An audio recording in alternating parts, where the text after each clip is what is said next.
Neurofeedback works on the main concept of what they call operant conditioning, which was coined by B.F. Skinner. Operant conditioning works based on a reward system. And this is the mechanism in our brain that we possess the way we learn how to ride a bike. And once you learn how to ride a bike, you can never unlearn it. And it works the same for neurofeedback. Once you get enough sessions, the effects will last, if not 30 years or more, aka being permanent. Neurofeedback originally started with a sad story about cats. These cats, group A, was being measured of their brain waves to quote unquote measure the normal brain waves of a functioning brain of a cat, compared to a group B, where these cats were being chemically induced to have seizures and then die. And they were able to see through the brain map what part of the brain was getting damaged before they died.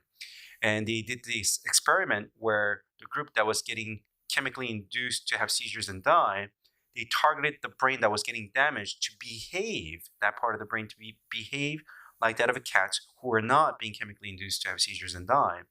And turns out that these cats stopped having seizures and stopped dying, even though they were being chemically induced to have seizures. This led to the first human trials with neurofeedback.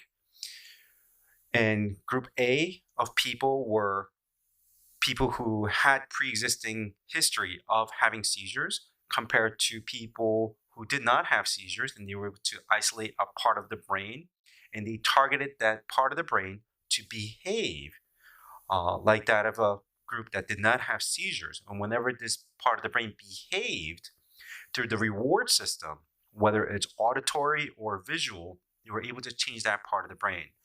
And the good news is that they stopped having seizures. The funding stopped.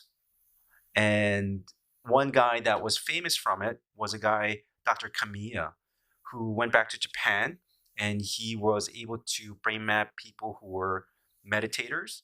And they got people who, with no meditation background, their brains to go through neurofeedback to behave like that of people who did meditate.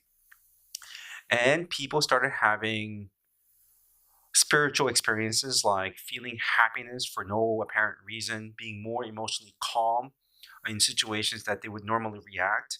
They slept better and being more productive in a lot of the things that they did.